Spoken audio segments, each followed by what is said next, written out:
how the camera, if I should be having the camera sideways. Okay, looks like my camera's telling me it needs to be this way. Okay, good morning everyone. There's Theo in the window. Hi Theo. So I was thinking, please let me know, chime in if you can hear me. Okay, I'm setting the camera on the tripod. Today I wanted to just talk a little bit about a crochet design that I had in mind. So happy Wednesday, by the way, as I get my page out with my notes. There it is. So I was thinking about what I'm wearing for Easter on Sunday, and I realized that I do not have a sweater that I wanted. And often the impetus or now I lost my pencil. See, this is, friends, how life has been for me lately. So this is how, why I often design is out of necessity. So invention is the mother of necessity, right? And now I can't find my pencil, so I guess I'll just grab a pen and start. So what happens is I find that there's something I need or something that is not in the world that I think should be. And that's usually where I get the inspiration to design. So when I do that, I start taking notes to myself about what I want. So I was looking for, hi there, good morning, Debjani. Or good morning for me. I don't know if it's morning where you are. So I was thinking about what it was that I was looking for. So I want an ecru sweater for Easter that goes with like this kind of brick red, but not that dark, bright spring tomato color top and ecru pants that I'm going to wear for Easter. But I don't know how cold it's going to be, so I need to check the weather. But I was thinking I need an ecru sweater, and I don't have one that I'd really like to wear with that. And then I was kind of looking at shopping, and so many of them that I was interested in is, oh good, Deb Johnny, it's morning there too. So the ones I was looking at in shopping, there were a lot of them that were cashmere. And while I love cashmere, it's like high maintenance to me. Like I'm too lazy to wear cashmere. So I want something ecru. I don't want cashmere. I do want long sleeve for my sweater because the blouse that I'm planning to wear is long sleeve, and I think it would look awkward to put a sleeveless or a short sleeve over the top of this particular blouse. I don't want something that's boxy because I want to highlight what what few curves I have left. So not boxy for me. I'd like it to hit on my mid hip because I think too short would look awkward with the blouse I want to wear, and I don't want to see the gap of the blouse between the sweater and the hip, if you know what I'm saying. So I want my sweater to reach at least a little bit past the length of my blouse. So if my blouse is tucked in, then I want my sweater to hit me at the high hip or mid hip. Okay, so pockets are a plus, but it's not a requirement, but I love a garment with pockets. So that's something I will have on my mind. Oh, hey, Theo. Theo just popped up. Hi, buddy. I like sweaters that are open front because let's face it, I never use the button. Oh, that's not Theo, that's Muffin. Hi, Muffin. I didn't even look at you real close. Muffin is more gray and Theo is more brown. In case you guys are wondering. So I want an open front because a button up front let's face it, I never actually button the buttons up on the buttons up front. Hi, girly girl. This is Muffin, my grandcat. Hi, sweetheart. Oh, I'm so glad to see you up here, sweetheart. Okay. Not necessarily a waterfall front because I feel like that is, I wouldn't say a trend that's over, but it's just been constantly around, and I don't necessarily want the points at the front of where it's like longer in front. So I'll think about that. I saw a sweater that had a belt, and that was really cute, and that would like maybe help figure out how to design something that's not a box, but not do too much shaping in the pattern.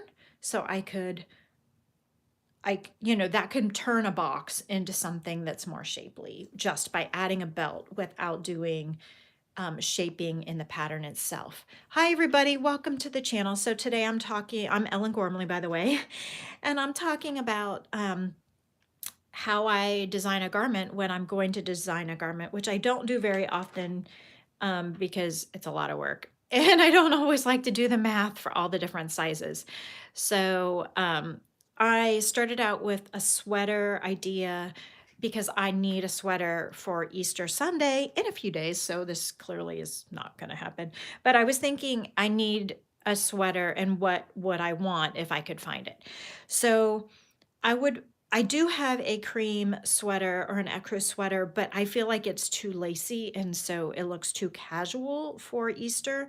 So I was thinking this design should be not too lacy, not too loose, not too like the one I have feels sloppy looking. Not to say that all lacy designs look sloppy, but mine in particular looks sloppy.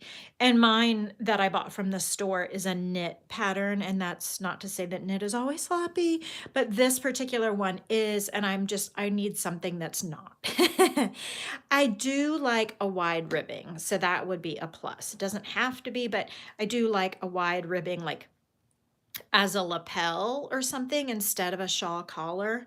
Oh, I skipped that part, shawl or no collar. So I don't know if I want a shawl collar. A shawl collar kind of, to me, is kind of communicates a casualness, and I'm not sure that I want that. But if I had a wide ribbing around the edge instead of a shawl collar, I think that would be um, tight enough. What's the word I'm looking for? Sharp enough, professional enough, formal enough that it would look pretty, and the ribbing would help it lay flat, but it wouldn't be like super cozy like a shawl collar would be, which I have a pink sweater that has a shawl collar that I really love, but for this, I want something a little more crisp, if you know what I mean. So anyway, so when I'm thinking about designing a garment, I go to, and if anybody's here and could hit the thumbs up button, I'd appreciate it. I start with like what I want and what I don't want. So these are the things on my wish list. If I could design anything in the world, which I can, if we can design anything we want, any factors we want, what would we want? And this is what I would want. So then after I kind of make my wish list and kind of formalize some of the ideas in my head, I go to my handy dandy binder. And this binder I have been collecting for years. And I call this my garment workbook. And I have in it all sorts of sizing charts and stuff that I have gathered over the years. So I'm going to go to my, what do you call it? What a Croquis, Croquis, and you can Google search these Croquis, Croquis figures. And since I don't draw well, this is how I draw. So I have printed these off. This one was from Threads magazine, THREADS magazine.com. I'm not an affiliate. I don't get a kickback, but I just downloaded a Croquis figure. You can also probably do just a Google search, an image search of a Croquis figure. And then I take tracing paper and I place it over my Croquis figure. And remember, I couldn't find a pencil, which is annoying me because I swear I had a pencil. I really need a pencil. Let me see if I can find one. Okay, here's some pencils. Hello. It's okay. Welcome. I just am talking about how I design something. I happen to have a need for an event on Sunday, and so I'm thinking about what I would wear. So let's see. So I take my paper, my tracing paper, over my Croquis and my binder, and I have a plus sign on it, and this is just my register so that I can line it up correctly. So I know that I need to have that plus sign right on top of that plus sign so that I'm all lined up. Now, I'm going to, so if I wanted to do remember I said I wanted a high hip. So, or a mid hip. So I'm going to put it here essentially. And I'm not a, like I said, I'm not a good drawer, so that's why I do the tracing paper. I wanted something that is not too boxy. So a boxy would be a straight up and down line, but a little bit cut in. And I can either do the seaming with a belt. I might do a belt because that feels like a lazy way to do it. Do I prefer mechanical pencils? No, this was just the only one I could find. I really don't care about pencils. Like, I mean, I would do like a colored pencil or whatever is handy. This is just a rough sketch. So also, if I was making a design proposal to a company, this is how I would do it. I would like make this so that I could show them what my idea was. So if I'm doing a, like a, not a waterfall front, but a non-button up front, what are you laughing at, Deb Johnny? Was I funny and don't even know it? I'm going to add just the straight kind of professional front, and it's going to be crooked, and that's okay. It's just basically you want to convey, and I don't know that I want a cuff on the sleeve. I think it's okay if I just do a straight down tube sleeve. Hello, hello. So I think it's okay for my design to have, and I'm going to make my sleeve a little bit longer because I have really long arms. So I would like my sleeve to be really long, like mid hand. So let's put some ribbing there. Because remember I said I liked wide ribbing. Hey, Brian, good morning.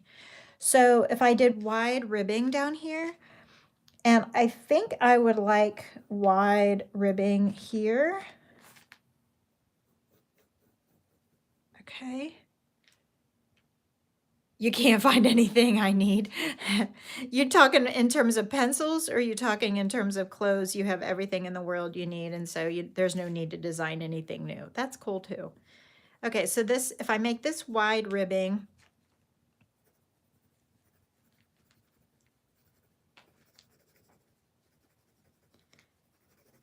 okay, and I still have Muffin here. Hi, Muffin, pretty girl. She's watching me work, and here comes Theo. So now I just messed up my camera, sorry.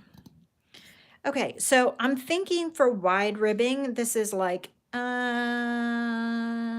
1/4 inches maybe. So I'd make a note, 2 1/4 inch rib. You need a cat. I love my cats. And this is my grand cat. So we currently have 3 cats. Okay, so maybe 2 1/2 inch ribbing. And I'd make a note to myself, but also if I was designing this for submission to a magazine or a book, I would make notes all over this so that they could understand what I'm saying. Then if I'm thinking about a belt, I would want it so that it matches. So I'm wondering if my belt should be ribbed and just a loose tie here, or just an over, not even like tied in a bow, but just like loosely, like one over tied. And then this would be ribbed. Now that'll take a lot of yarn to do a ribbing and then to do a ribbed belt too, but I'll have to think about what yarn to use then to make it economical if I'm going to use a lot of yarn. Also, because of ribbing, I don't want a yarn with too much texture unless I did like one yarn for the body and a different yarn for the ribbing. If I did that, then I want the ribbing to be smooth yarn. And I don't love textured yarn, although if I'm going to do like a plain stitch, and I'm worried about like nice flat even stitching, or I'm worried about like the decreases being too obvious, then tweed or multi-yarn, colored yarn, or yarn with slight texture is smart to hide a multitude of sins in stitching. So I might, it might look gorgeous to have like a tweedy yarn and then a solid rib. But hey, guess what? Now I'm already deviating from my ecru idea. So this looks like, I mean, so ideally this could turn into a different garment. And from this one idea, I could spin off multiple ideas. So one idea would be to make this like a tweedy yarn for the solid body of stitching, and then a different yarn for the placket, or the, what you call it, neckline. Or I could stay with my ecru idea, do a solid stitching for the body, and then do the ribbing in the same yarn, but it would be a different texture, and it would be going, yeah, it would be going the same way. So like if you, well, the stitches would be going, the rows would be this way, and the body would be going that way also. I don't think I want to put, I mean, I could talk about or think about putting the wide band of ribbing down here also, but that really cuts the body in half with a big visual line across. And if I want to look taller, maybe I don't want that that obvious like line across my hips, which for me happens to be my widest point. So maybe no ribbing down here, and instead draw attention and put the visual line across at a smaller point for me, which happens to be my waistline. So I could move the belt anywhere in the body depending on like where I think my smallest point is, so that that gives more of an illusion of a waistline. Now I have cute pants that I'm wearing, so I'll just pencil those in so it doesn't look like she's just wearing nothing. And then, you know, little legs and shoes. Doesn't matter. The sketchier the artistry, the better. Like it doesn't, don't be precise about your shoes, because really the focus is the sweater. Sorry, that was Muffin jumping down. And then the neckline, and then a person here. Okay. Okay, so I'm thinking, and then I probably would have like a little cami under, or not a cami, but remember my tomato red blouse under here. Okay, so this is what I'm thinking. So after and then I put my name on it, and I put, good day, hello. I put the date on it because it's mine. And then I will pull it aside from the croquis and see how my little sketch looks. So if I was going to submit this to a magazine, I would put it on the back of my book, and I would take a photo of it. I might also color it in colors if I want. I might also write more notes here about sizing and what yarn I want to use and that kind of thing if I was submitting it to a magazine or a book. But now I would take a photo of it just like this, so that I would have it as a JPEG, and then I could put it in a PDF or whatever. So that's how I would translate this to like an emailed submission. So now I have my wish list of ideas, my brainstorm of what I want. I have my rough sketch and kind of more of a visual representation of what I want. And then I'm going to set that aside and grab one of my favorite stitch dictionaries. So I've got this. So keeping in mind my sketch and my notes, I would then grab my stitch dictionary and start looking. And then I would get out my sticky notes, and I would make notes of the ones that I would use. So now I would either need a different color sticky note, or I would need to remove all of these sticky notes. But these are all like project ideas, so I'm going to leave them. So theoretically, I would pick a different color sticky note, and I would start looking through the stitch dictionary to see like what I think could be decreased well, and where that would go. Like I said, I didn't want something too lacy, although this is beautiful. I don't know that I want something too bulky, so I don't know about that. So I'm kind of just thinking, if I wanted more solid stitching, This is gorgeous. I did a blanket in this once. If I wanted something that's more solid looking, but not boring, but easy to decrease if I decide to put princess type shaping in it, like what stitch pattern would I want? Do I want double crochets, or do I feel like those would be too tall? Do I want a chevron? So I would then go through my stitch dictionaries and see like what jumps out at me as being a good starting point for a design. I think I want something, like I said, that was more solid. This is kind of nice. I don't really want anything, I don't want plain single crochet because I feel like that would be too boring, and I mean, in terms of me stitching it, not that single crochet is boring, but that I would get bored stitching all single crochet. This is really cute. So like this might have enough texture, and it's a multiple of 2, which would be easy to size up if I were to write it in multiple sizes, which I'm not planning to, but if I were for like a book or a magazine or something, something like this would be easy to do the math. So that would be a contender. So on the back of my sketch, I'd write to myself, I think this is the Shaper book. Is this her name? Yeah, Shapper, Linda Shapper. So I would write Shapper book, page 40, number 9, as a possibility to myself to think about. Oh, that might work. So I want something that is solid enough, but not too solid that it's gonna like be a coat of armor and not be flexible, because I want to put a belt on it. Oh yeah, it has to look good. The stitch pattern has to look good with a ribbing too. So double crochet, I think, might be too lacy because of the gaps in between the stitches. So you go through this process often, but you get stuck knowing how to decrease or increase the garment. That's why I would like start from the very beginning with a plan on how to increase or decrease. Like make sure it's a stitch pattern that you know how to do.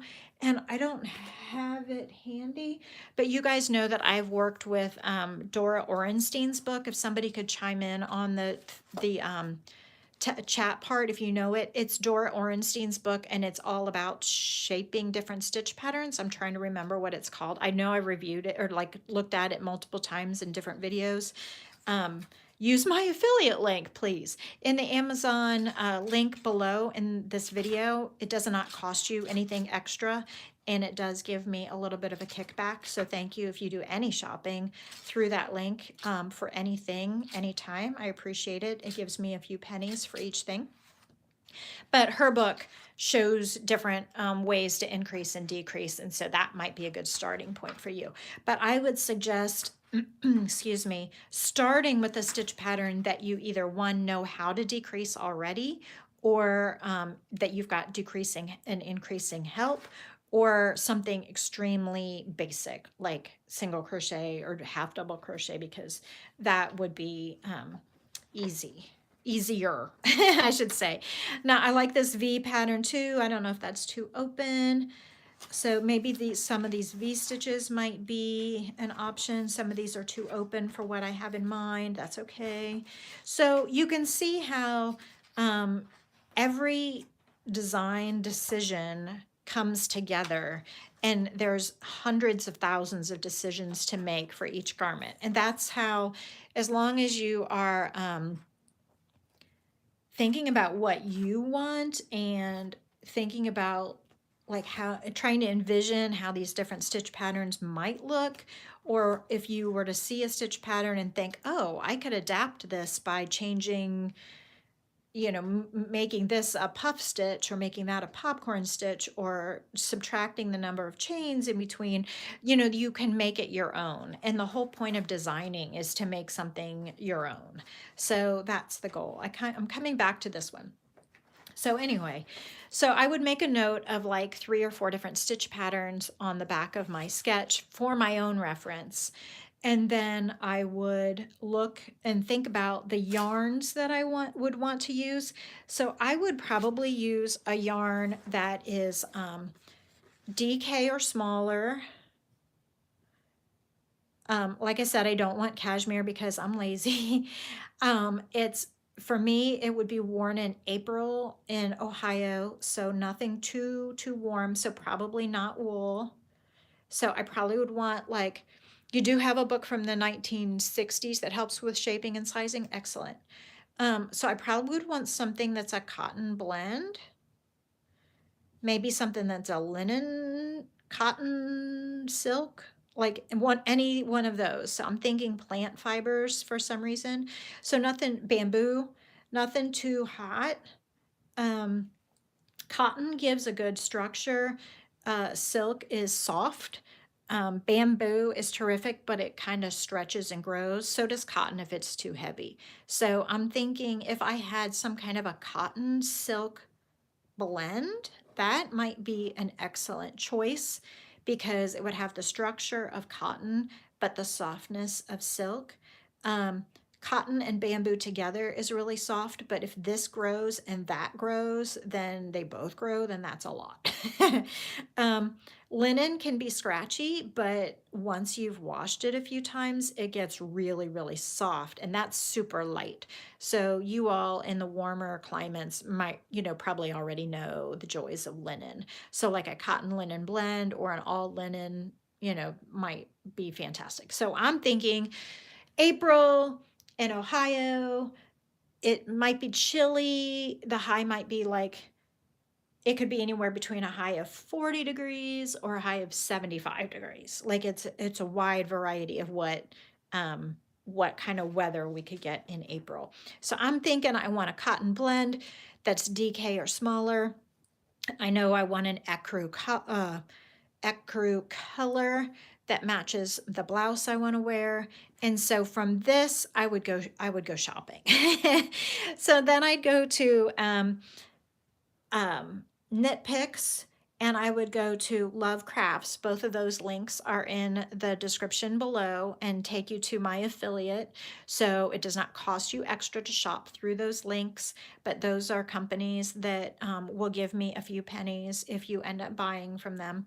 I probably would go to Knit Picks and just see, I would write down some different yarns that have the right color, that has these same categories, and then I would go over to Love Crafts and look at the paint box yarns. And I think Kotlin would be a really good option, and see if if there's a sale or at a coupon code or something, and see what would be the best.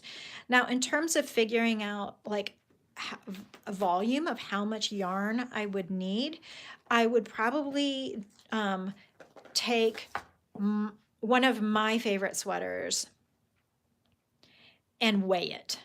So if I had, like I'm wearing a green sweater today, if I took my green sweater off and put it on a kitchen scale and weighed it, and it weighed like, I don't know, 12 ounces, then I know I need approximately 12 ounces worth of yarn for my sweater. But I would want more for the belt. I'd want more for my swatch. I'd want more for mistakes. So I might end up buying, I don't know, 18 to 20 ounces of yarn, especially if it's no dye lot. If I bought the yarn in person, like from my favorite yarn store, Silk Road Textiles, then I would keep my receipt and I would buy extra, and then I could take extras back. If I'm buying online, then I would be more careful about it.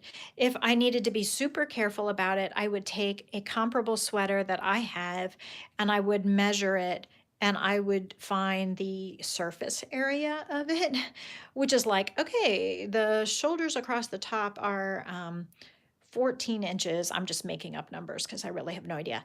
And the back length is 21 inches.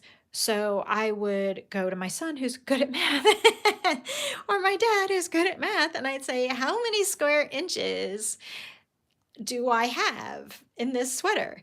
And then I would get one ball of the thing I want, and I would make a maybe 6 to 8 inch swatch in the stitch pattern that I'm thinking, do my gauge, figure out how many square inches are in my swatch, figure out how much yarn I used in my swatch, like how much of the ball did I have left or how much does it weigh. Good morning, Mary. And then worst case scenario, I take lots of pictures of my swatch and then I rip it out and count the number of yards.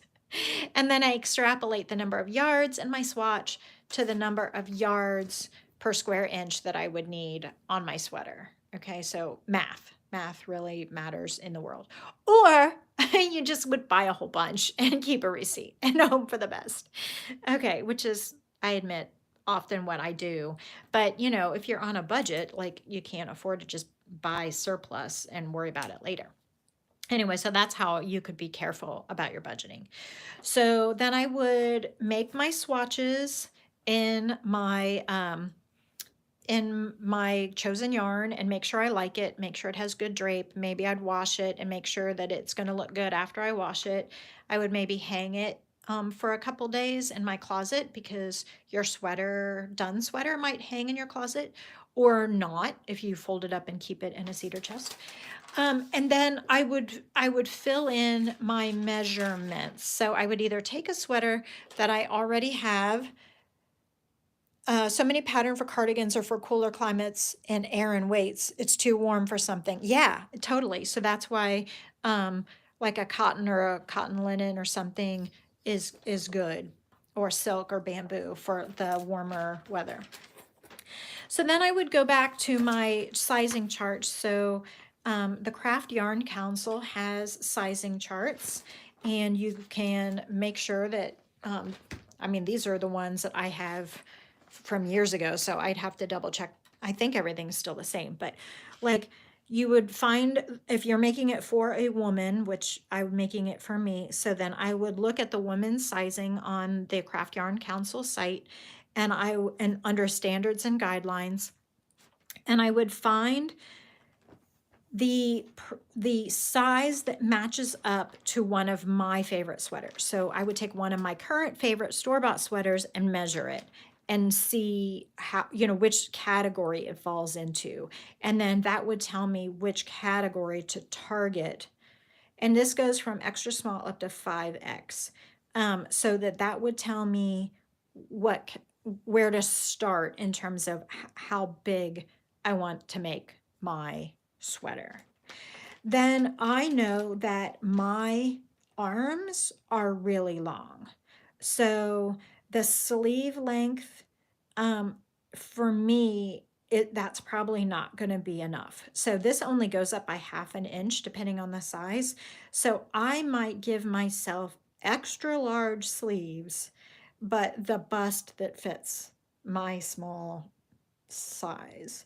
But then my cross back might be longer. So I might have to merge a couple of these sizes to make my size. Okay, you know what I'm saying? Because every body is different and there's nothing wrong with that. We're not trying to fit ourselves into this chart. We're trying to fit the chart into ourselves. So so I would say like, okay, I want this, but I want that, but I want this, like, so make your sizes, no shame. You want something that fits you and feels good. So I would look at all the sizes, and then I would figure out how many stitches per inch is my chosen swatch after I've made 3 or 4 swatches, you know, and then I would go ahead and do the math. And doing the math on an Excel sheet is probably the easiest. So I don't know if I have, oh, here's another, by the way, let's see, where's my, Muffin is sitting on my sketch. Muffin, oh, you're gonna rip my tracing paper, honey. Oh, I can't get it out from under her. She's sitting on it and I don't wanna pull it and rip it. So I would, you could put your tracing paper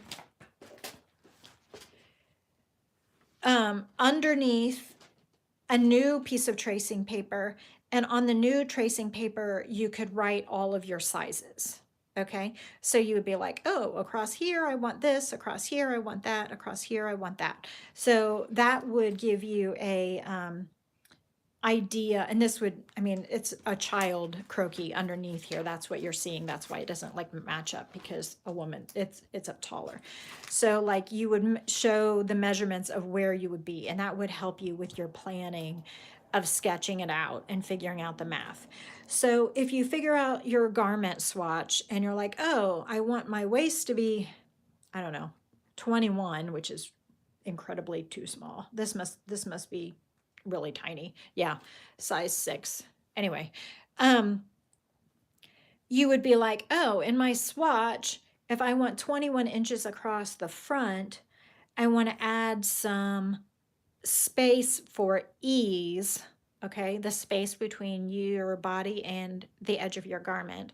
And remember, you need to double this because it needs to be the back and the front, and give yourself some, you know what I mean? So then you would be like, oh, my swatch, I can fit 6 stitches per inch in my swatch with this yarn after it is washed.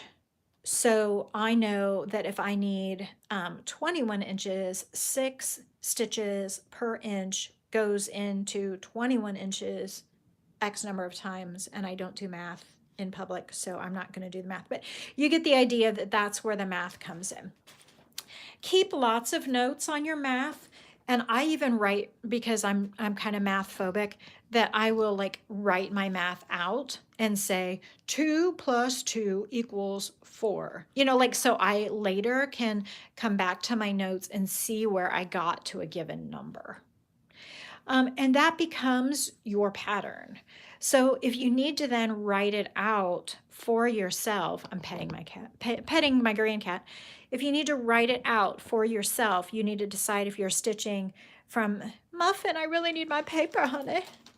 Oh, okay. If you're, you need to decide, are you working, which direction? So more decisions to make. Are you working from top to bottom?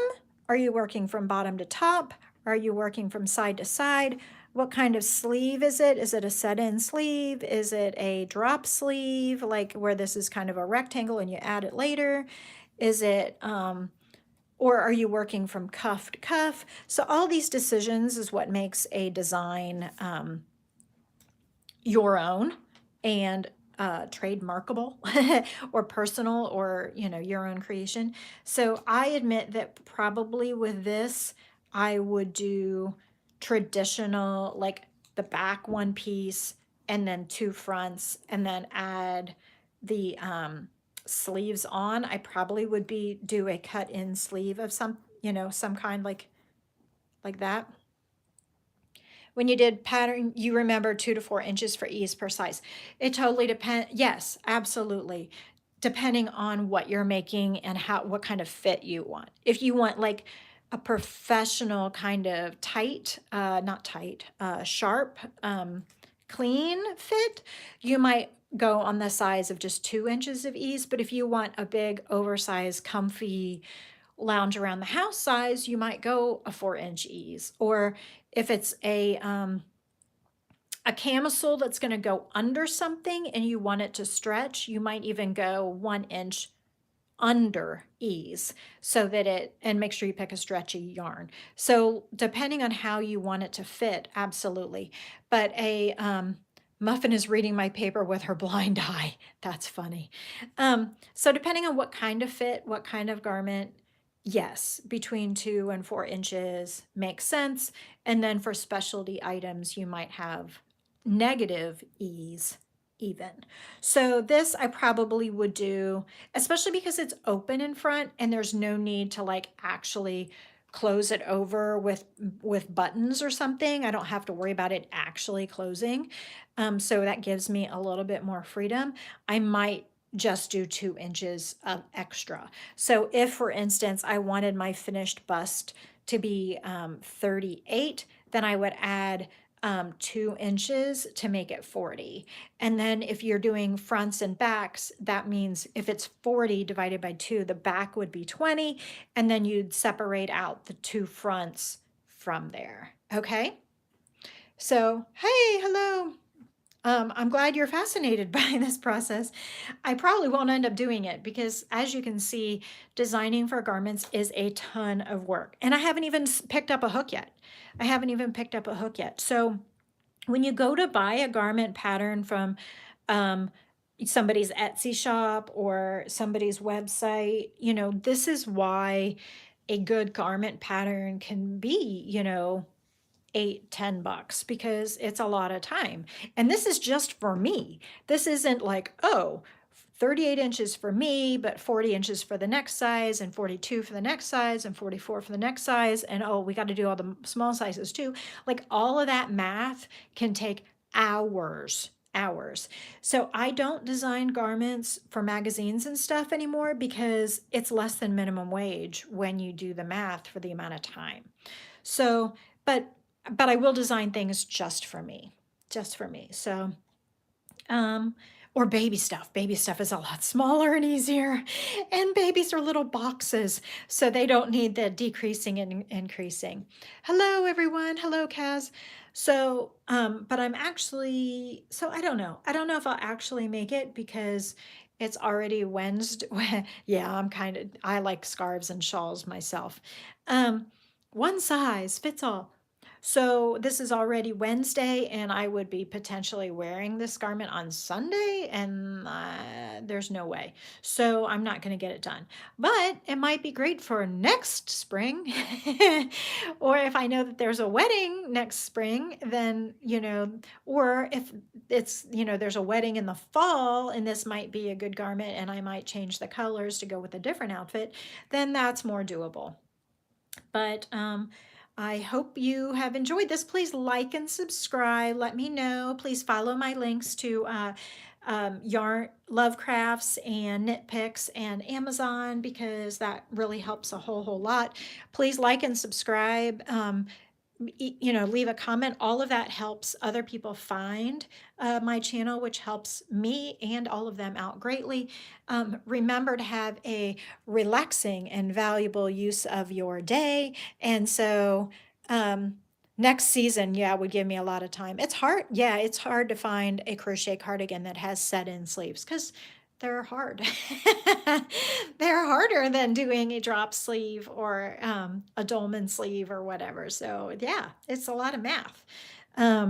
So that's all. So thank you so much for joining me on this Wednesday morning, and I'll see you soon. Take care, everybody. Bye.